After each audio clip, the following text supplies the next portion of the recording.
Hi, this is Zach Anderson, and today I will be going over problem number 4 of the final exam. Per usual, let's begin by defining the problem. In this problem, you will implement a class according to the specifications in the template file US resident. The file contains a person class and a US resident class, which is a subclass of person. Person is already implemented for you, and you will have to implement 2 methods of US resident. And then here we have some test code that we will use at the end to see if it works. Given all of that, let's head over to the code. So here we have the person class, which we are not supposed to modify. This is already implemented correctly for us.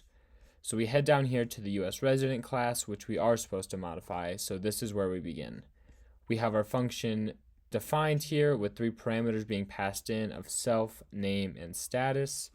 So first, we create a variable that pertains to the name of a resident, self.name, and then we have a variable containing a predefined list, which has 3 different values in it of citizen, legal resident, and illegal resident.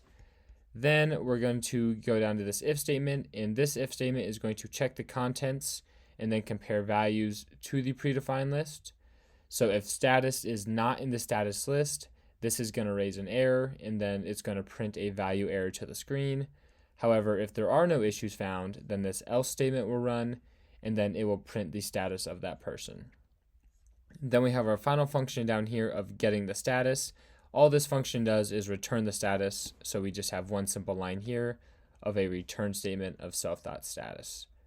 So as we see over here, we should print out citizen, and then there should be a value error on the next line with this test code if everything was run correctly.